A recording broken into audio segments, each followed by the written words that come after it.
Hi friends केनता अच्छो आपण मैंने सबू आज आम बनामा लौ संतुला एटा मुई लौ के काटी दौचे। लौ संतुला देहर लगे भी बहुत भल आपण मैंने भी बनै कर खाइबे। बहुत लोग पसंद नहीं करन लाउ के हेले भी मोर एंता गोटे केटा बनै कर खाइबे बहुत भल लागबा।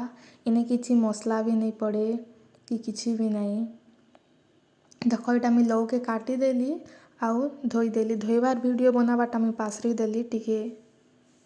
एबे आमे डेक्ची रे तेल दे देमा तापरे जीरा दे देमा जीरा फुटी आसला परे कच्चा मरीच दे देमा कच्चा मरीच पर इने प्याज पके देमा आउ प्याज के टिके भल से लाल करी भाजी देमा।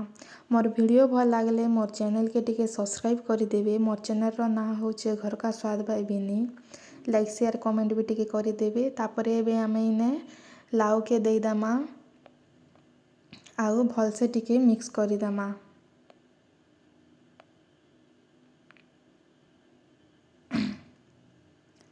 एबे आमे इने स्वाद अनुसार नून टिके दे देमा आउ भल से मिक्स करी करी आमे इटाके ढाबी देमा। आउ बेसी किछि ने पकाबार नहीं नाने एतकी ना कहितिली ना बिना मसला रे बनामी बोली।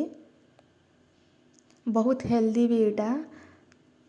तापर देखो मुई इटा आउ थरे टिके घांटी दौचे ढाबी देइथिली पानी भी बाहरी गला ना आउ थरे आमे ढाबी देमा आउ छने परे परे आमे बेसी नहीं 1-2 मिनिट परे परे आमे घांटी दौथिमा।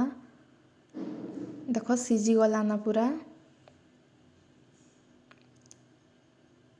देखो रेडी है गला आमर लाउ संतुला। आपण माने भी बनै कर खाइबे बहुत भल लागसी। Thank you bye.